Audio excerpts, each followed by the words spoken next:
Boa noite. Sábado trágico. Morreu o chefe da Igreja Católica ao nível da província da Zambésia, mais particularmente na paróquia da capital, Quelimane. Assunto que marca a atualidade neste dia. A Igreja Católica em Moçambique está de luto. O bispo da Diocese de Quelimane, Dom Osório Citora Afonso, foi encontrado sem vida na manhã deste sábado na sua residência oficial, em circunstâncias ainda por esclarecer. Informações preliminares apontam para um possível homicídio por arma de fogo, enquanto as autoridades prosseguem com as investigações para esclarecer o caso. Está de luto pela morte do seu bispo, Dom Osório Citora Afonso, encontrado sem vida na manhã deste sábado na residência oficial na cidade de Quelimane, província da Zambésia. As circunstâncias da morte ainda estão a ser investigadas pelas autoridades. A Polícia da República de Moçambique confirmou a ocorrência, enquanto uma equipa do Serviço Nacional de Investigação Criminal deslocou-se ao local para apurar os fatos. Segundo informações avançadas pelo jornal O País, o CERNIC indica que o prelado terá sido vítima de homicídio com recurso a uma arma de fogo do tipo AKPM. As autoridades referem ainda que foi encontrada uma bala alojada na região do tórax, concretamente na área do coração. Entretanto, até o momento, não há informações sobre os autores do crime. A notícia da morte foi igualmente comunicada aos fiéis pelo padre Estevão Júlio, vigário-geral da Arquidiocese de Nampula, durante uma celebração do Sacramento do Crisma na zona de São Francisco de Assis, em Puto, pertencente à paróquia do Imaculado Coração de Maria de Anchilo. O sacerdote apelou à oração pela alma do bispo e pelo conforto da sua família, afirmado não dispor na ocasião de detalhes sobre as causas da morte. Natural do distrito de Repaue, província de Nampula, onde nasceu a 6 de maio de 1972, Dom Osório Citora Afonso pertencia à Congregação dos Missionários da Consolata. Fez a profissão solene em 2001 em Quixá, na República Democrática do Congo, e foi ordenado sacerdote a 3 de novembro de 2002. Antes de assumir a liderança da Diocese de Quelimane, havia sido nomeado bispo auxiliar da Diocese de Maputo. A 31 de agosto de 2025, foi designado bispo de Quelimane e, em maio deste ano, recebeu do Papa Leão XIV a missão adicional de administrador apostólico da Arquidiocese da Beira, após a renúncia do Dom Cláudio Dalla Zuana por motivos de saúde. Dom Osório Citora Afonso era também muito interventivo em questões sociais e políticas de Quelimane e do país.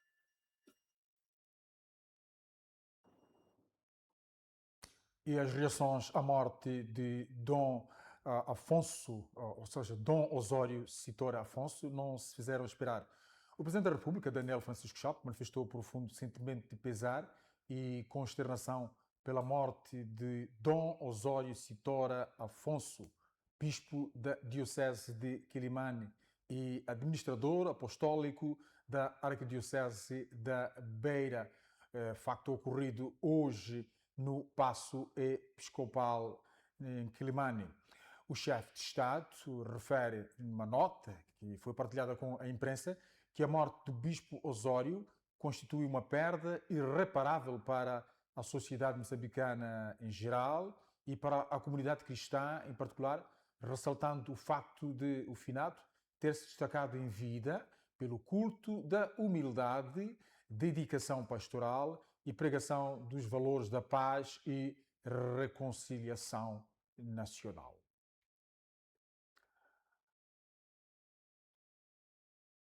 Vamos prosseguir com outras notas informativas neste Jornal da Noite de sábado, matérias de âmbito económico. A Confederação das Associações Económicas de Moçambique defende a criação de mecanismos que permitam às empresas nacionais tirar maior proveito dos recursos minerais e energéticos do país. A posição foi apresentada pelo diretor executivo adjunto da CTA, Eduardo Macuacua, no final do encontro entre o Ministério dos Recursos Minerais e Energia e o setor privado, evento realizado na sexta-feira na capital moçambicana, Maputo. O terceiro Business Breakfast, realizado entre a CTA e o governo, desta vez com o Ministério dos Recursos Minerais e Energia, não fugiu à regra. Após o discurso de praxe, a imprensa foi convidada a retirar-se da sala.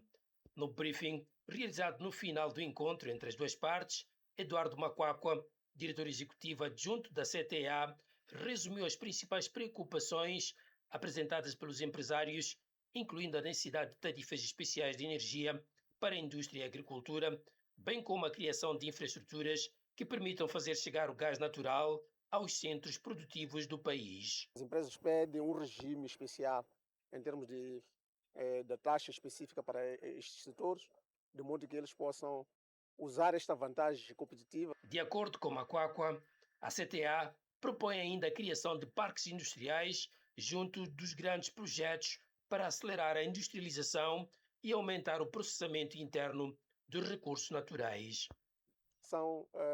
É a transformação dos nossos recursos dentro do território nacional e garantir que essa transformação financie a indústria, crie emprego e também garanta que este gás ou este recurso, não só o gás e outros recursos minerais, por exemplo o ouro que nós temos e outros minerais raros, sejam transformados internamente e usar esta vantagem de ser o nosso próprio recurso e produzir produtos muito mais competitivos no mercado internacional. Sobre o acesso aos megaprojetos, a agremiação empresarial diz esperar que a nova legislação de conteúdo local permita uma participação mais efetiva das empresas moçambicanas nas cadeias de fornecimento, privilegiando a produção nacional e a criação de emprego. Queremos ser parte do processo de construção das nossas infraestruturas. Queremos estar nas cadeias, não é, de fornecimento destas grandes empresas, não apenas como simples fornecedores. Porque se, por exemplo, se uma indústria precisa de tinta, eu como empresário moçambicano vou comprar na China, entrego, isto não pode ser considerado conteúdo local, porque esta tinta não foi produzida aqui, não incorporou a mão de obra moçambicana. O conteúdo local que nós estamos a defender é aquela em que a empresa que vai fornecer bens ou serviços faça essa produção, independentemente da sua nacionalidade, dentro do território nacional, emprega moçambicano, usa matéria-prima moçambicana e integra dentro desta cadeia. Então, nós temos fé que com a lei que define a obrigatoriedade de incluir as empresas moçambicanas, então este instrumento vai obrigar, vai contribuir para que as empresas se industrializem através desses processos, porque não queremos só comprar e entregar. A CTA revela que há abertura para colher as preocupações apresentadas pelos empresários e que serão criados mecanismos para monitorar as questões discutidas neste encontro, o que permitirá a aproximação de posições até à realização da Conferência Anual do Setor Privado, já agendada para meados de julho. O Nedbank e a Câmara de Comércio Moçambique-Estados Unidos defenderam, na quinta-feira, um maior diálogo entre o governo e o setor privado para que as reformas económicas e fiscais impulsionem o crescimento das empresas nacionais. Durante mais uma edição do Business Lounge, os participantes destacaram a importância da nova legislação sobre o conteúdo local e alertaram, assim que é, para os desafios que as recentes alterações fiscais colocam às pequenas e médias empresas.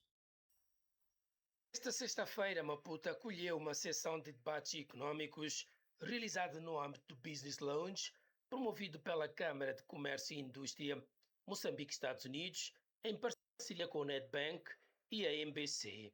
O presidente do Conselho de Administração do Nedbank, Manuel Ferreira de Sousa, explicou o alcance da iniciativa, afirmando que o Business Lounge foi criado para promover a troca de ideias e aproximar instituições e agentes econômicos no momento em que o país atravessa importantes transformações. Os temas não podiam ser mais relevantes do que justamente a questão das transformações a nível do sistema fiscal, dada a sua atualidade, dada as transformações que o sistema econômico, a economia moçambicana em particular, vem conhecendo no presente e o que se espera que serão as transformações a breve e médio trecho e todo o seu impacto sobre a operação dos agentes econômicos.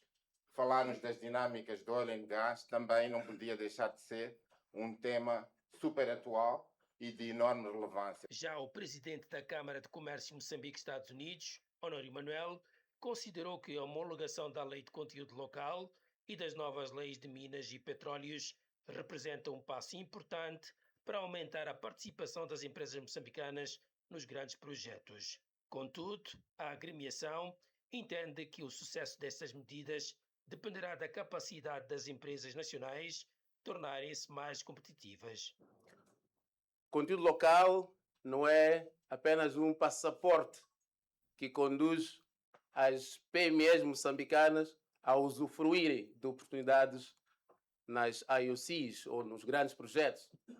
É um instrumento que serve como uma alavanca, mas por detrás disso temos muito trabalho para ser realizado para que efetivamente as empresas moçambicanas possam estar em altura de competir com outras empresas de outros países. Mas este passo que o governo deu, nós queremos louvar, até porque nós queremos reconhecer a necessidade de haver reformas estruturantes que podem efetivamente desbloquear o potencial que este país possui. Neste encontro, o especialista em fiscalidade, Mauro Daoud, falou sobre as transformações fiscais em Moçambique, tendo destacado o seu impacto no setor privado. Daoud alertou que as reformas tributárias introduzidas este ano trouxeram custos adicionais e maiores exigências de cumprimento, sobretudo para as pequenas e médias empresas. Todas as empresas que estavam naqueles regimes simplificados foram, por via da lei, obrigadas a migrarem-se para regimes, digamos, mais complexos, que exigem um grau de cumprimento maior. Ou seja, em termos sucintos, tiveram que passar a contratar um contabilista. Ou seja, estamos a falar de empresas que, sem capacidade, muita capacidade de compliance, de cumprimento, viram-se na contingência, em 2 ou 3 dias, quase que a obrigatoriedade, conforme a lei assim estabelece, a migrarem para o regime normal do IVA e o regime de contabilidade organizada. Este Business Lounge serviu, entre outros objetivos, para reforçar a aposta no networking empresarial e na criação de parcerias internacionais, com destaque para uma missão econômica aos Estados Unidos, prevista para agosto, destinada a aproximar empresários moçambicanos da cadeia de valor da indústria de petróleo e gás. Arranca na segunda-feira mais uma missão do Fundo Monetário Internacional a Moçambique, no momento decisivo para as finanças públicas nacionais. Depois de liquidar antecipadamente a dívida que mantinha com a instituição de Bretton Woods, avaliada em cerca de 514 bilhões de dólares, referentes a direitos especiais de saque, equivalente a aproximadamente 701 milhões de dólares, o governo procura agora abrir o caminho para um novo programa de financiamento e assistência técnica. Nos 20 anos, a relação entre Moçambique e o FMI tem sido marcada por ciclos de aproximação, entusiasmo e desconfiança. A instituição financiou reformas econômicas, apoiou programas de estabilização e serviu de selo de credibilidade perante os mercados internacionais. Em contrapartida, exigiu disciplina fiscal, transparência e reformas estruturais profundas. O maior ponto de ruptura aconteceu com o escândalo das dívidas ocultas de 2016, que abalou a confiança internacional e interrompeu o apoio financeiro direto. Nos anos seguintes, o país voltou a negociar com o fundo, tendo beneficiado de programas de facilidade de crédito alargado e recebeu desembolsos condicionados ao cumprimento de metas econômicas e de governação. Agora, o cenário é diferente. Moçambique já não deve ao FMI, mas continua pressionado por uma dívida pública elevada, atraso nos grandes projetos de gás e escassez de recursos para financiar serviços essenciais. Para alguns economistas, a missão que começa esta segunda-feira vai muito além de uma simples avaliação técnica. É um teste à capacidade do governo de convencer o FMI de que aprendeu com os erros do passado e está preparado para um novo ciclo de apoio. Porque, segundo os mesmos analistas, na prática, a liquidação da dívida não encerra a relação entre as partes. Pode ser apenas o preço pago para voltar à mesa das negociações. O anterior programa do FMI terminou em 2025 e as negociações para um novo acordo dependem de reformas econômicas adicionais, consolidação fiscal e melhorias na governação. Vale lembrar que a visita do FMI, esta missão do FMI a Moçambique, acontece numa altura em que a economia enfrenta elevados níveis de endividamento, dificuldades de financiamento e uma crescente dependência dos parceiros externos. É momento para honrarmos com os nossos compromissos comerciais. Mantenha-se desse lado que voltamos daqui a pouco. Até já!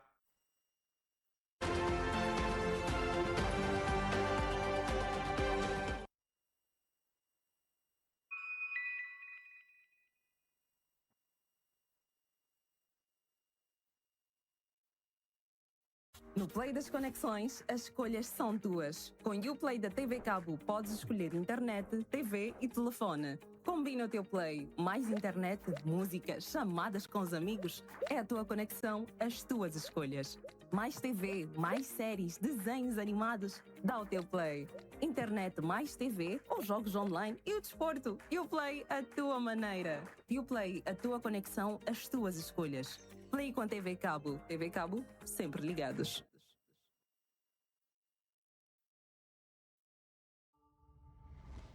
Vantagens de investir em bolsa. Facilita a transmissão em caso de herança e sucessões. Facilidade no expatriamento de capitais.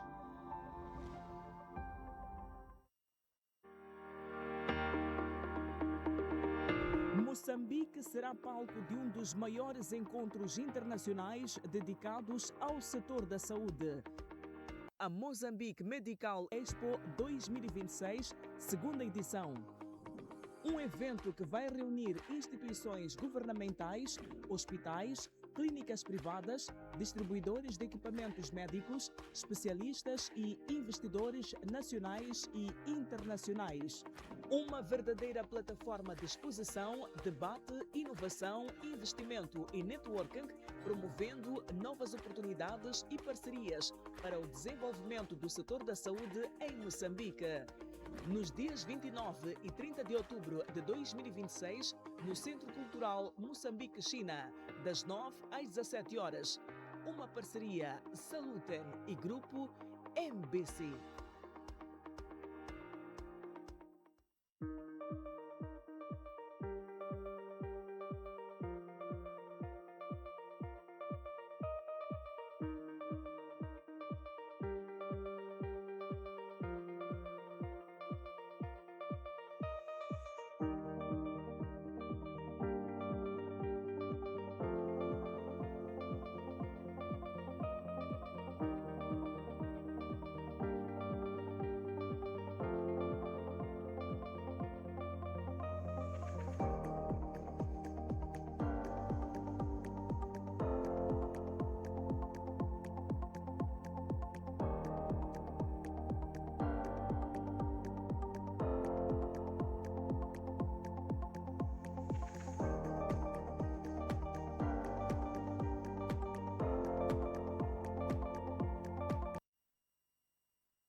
quando olha para o ensino hoje em Moçambique, professores queixam-se porque não têm salários, horas extras.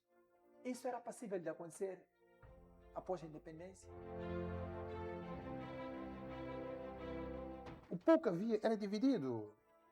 E não é o que se passa hoje. Porque, por exemplo, nós queixamos que os professores, eu sou docente, recebem mal. Mas há alguns setores que recebem milhões. Porquê? Ser professor era uma missão nobre, de tal maneira que se equiparava à defesa da pátria. Eu dizia, eu fui selecionado para ir para o serviço militar obrigatório, porém, por ter ido dar aulas, é como se tivesse prestado serviço militar obrigatório. Quando as suas equipas são qualificadas para uma prova internacional, rezam para que a equipa não avance mais. Honestamente, porque é triste. Porque a federação não tem dinheiro. O nosso desporto não é rentável. Eu sou defensor de que não tem o Estado necessariamente de meter o dinheiro diretamente. Através, por exemplo, de empresas do Estado, é uma forma de gerir. Daí que eu fui bastante contra a construção do Estado de desempenho.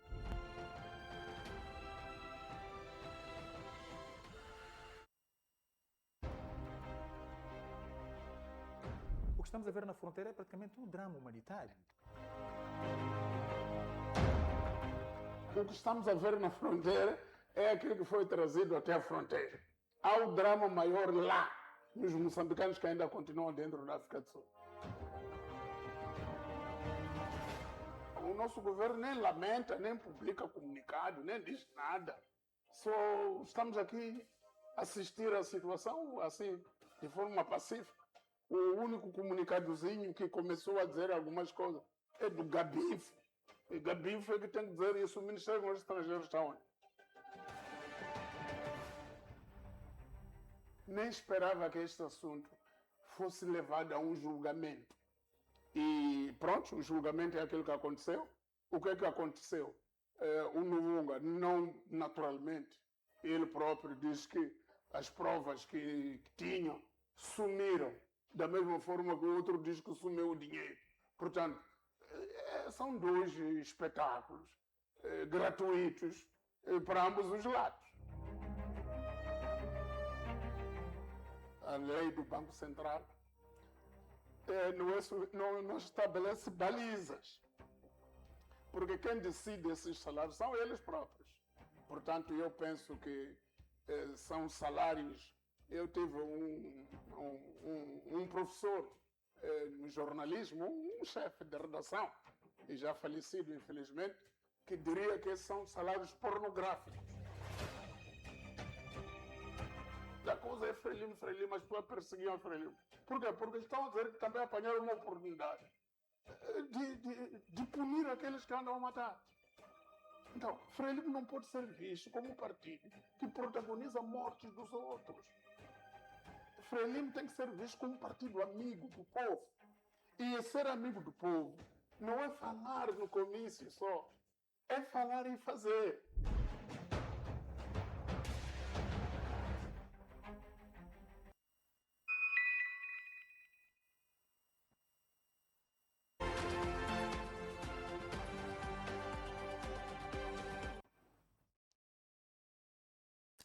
Bem-vindo de volta. Estamos já na segunda parte do Jornal da Noite de sábado, neste 6 de junho de 2026. Vamos continuar a pautar a atualidade informativa. Como de praxe, aos sábados à noite temos a rubrica com os destaques do semanário investigativo confidencial. Rui Lamarques é o diretor desta publicação e já a seguir vai apresentar-nos os destaques desta edição que sai já amanhã, domingo. Boa noite, Rui.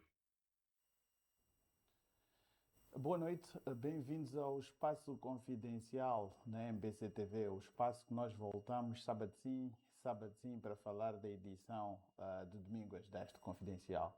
A nossa edição para amanhã às 10 vai trazer 2 temas. Vamos abordar a xenofobia, porque há algumas coincidências que nos parecem pertinentes abordar.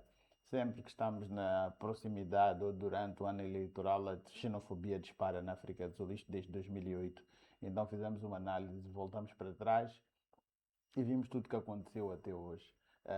Não é uma acusação para dizer que a xenofobia resulta disso, mas são dados curiosos e são dados que é importante ler. Mas também, na semana passada, nós falamos da extração do ouro e da venda para outros mercados. Esta semana nós vamos falar das crianças que estão a crescer, que é um pouco invisível, mas as crianças que estão a crescer numa comunidade que se dedica à exploração do ouro, precisamente no distrito de Machipanda. Então, estes são os 2 temas que o Confidencial traz para esta semana. Um tema voltado para os menores de idade, para aquelas crianças que não são analisadas quando nós falamos do impacto negativo da exploração do ouro, que é sempre observado na vertente ambiental e na vertente económica, mas também é um exército de crianças que está a crescer naqueles espaços onde se explora este recurso.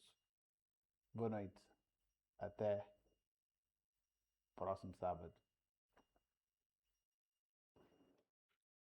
Boa noite, Rui. Muitíssimo obrigado então por estes destaques para a edição de amanhã do Confidencial. Como também é habitual aos sábados à noite, Elísio Macamo tem a sua rubrica de opinião.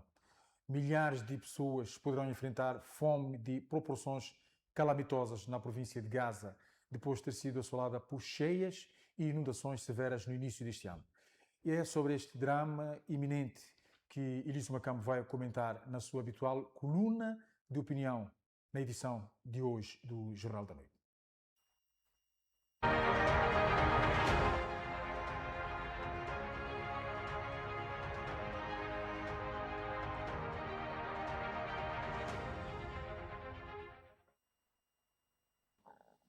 Boa noite, estimados telespectadores. A notícia desta semana para mim é que diz que Gaza enfrenta uma ameaça de fome porque as últimas cheias destruíram culturas agrícolas e afetaram milhares de produtores.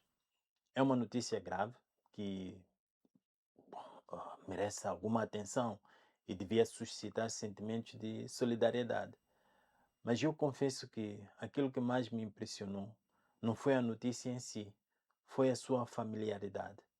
Eu tenho a sensação de já ter lido muitas vezes. Portanto, há cheias, perdem-se colheitas, surge o risco de insegurança alimentar, mobiliza-se ajuda, distribuem-se sementes e espera-se pela próxima época agrícola. E depois recomeçamos tudo de novo. Portanto, o problema não é a existência das cheias, o problema é a repetição dos seus efeitos. Há muitos anos que eu estudo a questão dos riscos e dos desastres naturais e a minha tese de agregação, baseada nas cheias de 2000 em Gaza e em estudos comparativos realizados na Alemanha e nos Estados Unidos, levou-me a uma conclusão que na altura me pareceu contraintuitiva. Que o verdadeiro problema dos desastres não é o perigo. O verdadeiro problema é a vulnerabilidade, algo que os geógrafos sabem muito bem. A chuva, os ciclones e as cheias são perigos naturais. A fome, a destruição dos meios de subsistência e o sofrimento prolongado são fenômenos sociais. Entre uma coisa e outra existe aquilo que nós fazemos ou deixamos de fazer enquanto sociedade. É por isso que hoje eu penso a vulnerabilidade de uma forma talvez diferente. Uma comunidade vulnerável não é apenas uma comunidade pobre, é uma comunidade com poucas opções. Quando a água sobe, só pode fugir. Quando a colheita se perde, só pode esperar ajuda. Quando a estrada é cortada, só pode ficar isolada. Portanto, a vulnerabilidade é, acima de tudo, uma redução da capacidade de agir. E esta constatação devia nos ajudar a mudar a direção da discussão pública sobre as cheias. Ao longo dos anos, eu desenvolvi uma fórmula que continua a orientar o meu pensamento sobre estes assuntos. Chamei-lhe agir para poder agir. Parece um jogo de palavras, mas não é. Uma comunidade que cria reservas alimentares está a agir para poder agir quando a crise chegar. Uma comunidade que diversifica as suas fontes de rendimento está a agir para poder agir. Um Estado que aprende com os erros da cheia anterior está a agir para poder agir. A prevenção não consiste apenas em impedir o acontecimento. A prevenção consiste em aumentar o número de opções que estão disponíveis quando o acontecimento ocorrer. É por isso que vejo esta notícia sobre a ameaça de fome com preocupação, mas também como uma oportunidade de reflexão. A pergunta importante não é apenas como vamos alimentar estas pessoas nos próximos meses. Essa pergunta é urgente e moralmente indispensável. Mas a pergunta que me parece mais importante é sobre o que nós precisamos de aprender hoje para que a próxima cheia não produza exatamente a mesma notícia. Portanto, um país não falha quando erra, todos erramos. Um país falha quando não aprende com os efeitos dos seus erros. Então, a responsabilidade política começa aí. Ela não começa apenas na mobilização de ajuda quando a crise acontece, mas na capacidade de transformar a experiência da crise numa aprendizagem. Cada cheia devia deixar uma lição, cada falha devia produzir uma correção, cada sofrimento evitável devia obrigar-nos a perguntar o que precisa de mudar. Instituições do Estado que aprendem aumentam as opções dos seus cidadãos. E uma sociedade desenvolve-se quando deixa progressivamente de ser objeto do risco para se tornar sujeito do risco. O sujeito do risco não controla a chuva. Ele organiza-se de modo a sofrer menos quando ela chega. Portanto, a pergunta que deve nos orientar é a seguinte: o que precisamos de aprender para que isto não aconteça da mesma maneira outra vez? Mais uma vez, a prevenção não consiste apenas em impedir o acontecimento. A prevenção consiste em aumentar o número de opções disponíveis quando o acontecimento ocorrer. Mais uma vez, boa noite e até a próxima semana.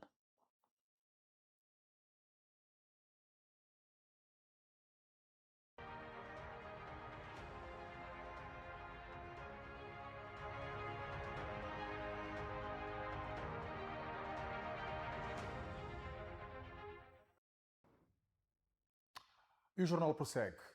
7 equipas participaram hoje em provas de atletismo que incluíram velocidade, estafeta, lançamento de peso e salto em comprimento no Parque dos Continuadores em Maputo, num dos eventos que serviu para assinalar as festividades do mês de Portugal em Moçambique. A iniciativa, que se realiza há 6 anos consecutivos, pretende fortalecer os laços de amizade e cooperação entre Moçambique e Portugal, fazendo do desporto um espaço de integração, convivência e partilha entre os dois povos. A Associação Portuguesa assinalou as comemorações do Dia de Portugal com a realização das tradicionais provas de atletismo, organizadas em parceria com a Associação de Atletismo da cidade de Maputo. O evento decorreu no Parque dos Continuadores em Maputo e reuniu 7 equipas que competiram em diferentes disciplinas, no ambiente marcado pelo espírito desportivo, convívio e inclusão. Se inserem hoje destas 7 equipas, entre elas a Escola Portuguesa, a Escola Americana e os clubes tradicionais da cidade de Maputo, o Madjed, o Ferroviário, etc. E, portanto, nós desde há 6 anos que patrocinamos e felizmente conseguimos ter ajuda dos nossos patrocinadores habituais, que sempre estão connosco, que nos ajudam a comprar as taças, o fardamento para o pessoal, o lanchinho, e a organização é apoiada pela a Comissão de Eventos do 10 de junho e continuamos já felizes e por ver que de facto há aqui gente nova, miúdos novos. Agora temos atletas desde os 12 anos, desde os 10 anos, digo, até iniciados, infantis, juvenis, federados, o que é muito bom. Para o presidente da mesa da Assembleia Geral da Associação Portuguesa, Alexandre Ascensão, a iniciativa representa a presença de Portugal em Moçambique e o compromisso de reforçar as relações de amizade entre os dois países, utilizando o desporto como instrumento de aproximação entre as comunidades. Como sabem, há muitos portugueses em Moçambique, talvez cerca de 25 mil, 30 mil, talvez 7, 8 mil moram na cidade de Maputo. Portanto, é um orgulho, é uma obrigação nossa inserir-nos onde nós estamos vivendo e temos os nossos negócios, as nossas escolas, a nossa forma de ser, e é fácil estar com o povo moçambicano e, portanto, é um prestígio para Portugal. A organização considera que a atividade tem contribuído para a integração dos atletas e para o fortalecimento da cooperação institucional, ao mesmo tempo que cria novas oportunidades para o desenvolvimento do atletismo. A Associação Portuguesa já vem fazer isto há 6 anos atrás. Juntou-se a nós não só com o objetivo de comemorar só o Dia de Portugal, mas como também nos apoia de várias formas, sempre que pedimos. Então, de uma ou de outra forma, para comemorar uma data como esta, eles têm nos pedido para organizar este tipo de provas e nós estamos a fazer. A nossa meta era de 150 atletas, naquilo que a Associação Portuguesa nos deu, mas nós abrimos uma exceção para os atletas que vão participar em jogos escolares. Os participantes mostraram-se satisfeitos com os resultados alcançados e manifestaram a intenção de continuar a trabalhar para elevar o seu desempenho nas próximas competições. Me sinto muito feliz, bem e muito preparada para os próximos campeonatos, mas eu prometo treinar mais para melhorar minha marca nos 400 metros, porque fiquei em primeiro, mas eu quero fazer um tempo melhor. Eu sinto-me bem porque ganhei em terceiro lugar, mas prometo me esforçar mais para poder qualificar em primeiro lugar, porque esse é o propósito, o foco de eu ser o primeiro. Com esta iniciativa, a Associação Portuguesa renova a tradição de celebrar o 10 de junho através do desporto, promovendo a união, o espírito de comunidade e a convivência entre moçambicanos e portugueses residentes no país. Maputo acolhe desde ontem uma exposição internacional de fotografia dedicada às mudanças climáticas. Desenvolvida pela World Press Photo Foundation, a mostra, que reúne imagens premiadas sobre os impactos das alterações climáticas no mundo, integra o trabalho do fotojornalista moçambicano Carlos Uqueio e pretende promover a reflexão e o diálogo sobre o futuro climático e a necessidade de se reforçar a resiliência das comunidades face aos inúmeros desafios ambientais. No âmbito das celebrações do Dia Mundial do Ambiente, assinalado a 5 de junho, a cidade de Maputo acolhe a exposição internacional Com os Pés no Chão, Mudanças Climáticas e o Futuro do Clima, uma mostra fotográfica que convida o público a refletir sobre os impactos das mudanças climáticas e os desafios ambientais que marcam o presente e o futuro do planeta. Promovida pela Embaixada do Reino dos Países Baixos, em parceria com o Conselho Municipal da cidade de Maputo e a World Press Photo Foundation, a exposição reúne imagens premiadas que retratam realidades de diferentes partes do mundo.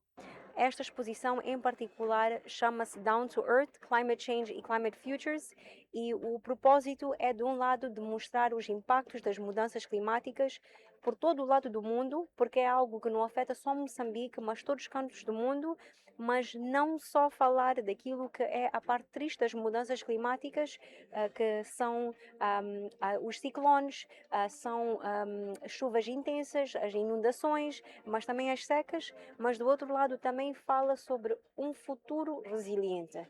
Segundo a representante da Embaixada do Reino dos Países Baixos, Aquila Munir, a iniciativa integra igualmente uma componente moçambicana através do trabalho do fotojornalista Carlos Uqueio, reforçando a ligação entre os desafios climáticos globais e as realidades vividas no país. Esta exposição conta uma história. A primeira parte é sobre os impactos, mas a segunda parte também fala sobre um futuro climático. E a Embaixada pensou que esta exposição, sim, tem uma perspectiva global, mas não tinha uma perspectiva de Moçambique. Então colaboramos com o fotógrafo Carlos Uqueio, que conseguiu disponibilizar 4 fotografias de Maputo a Rovuma, que também demonstra o impacto das mudanças climáticas, mas também da resiliência no nosso país. Munir acrescentou que, para além de apresentar histórias visuais sobre os efeitos das alterações climáticas, a exposição procura incentivar a reflexão e o diálogo sobre as escolhas atuais e os futuros climáticos que estão a ser construídos. Então, uma parte desta exposição também demonstra as possíveis soluções. as possíveis inovações quando a humanidade decide caminhar juntos. Então, esta exposição é para inspirar, é para promover um diálogo sobre como é que nós podemos, como uma comunidade, como o povo moçambicano, encarar este desafio juntos. Esta exposição está aberta de 6 de junho a 3 de julho na Feira de Artesanato, Flores e Gastronomia de Maputo, vulgarmente conhecido como FEIMA.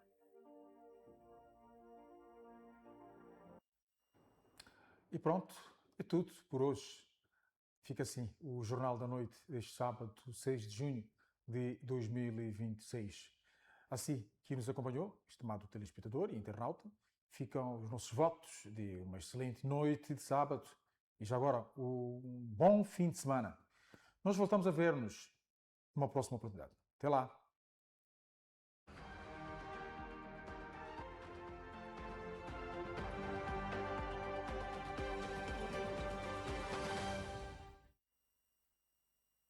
No coração de Ponta Malongane, entre a natureza e o mar, existe um refúgio pensando nas famílias.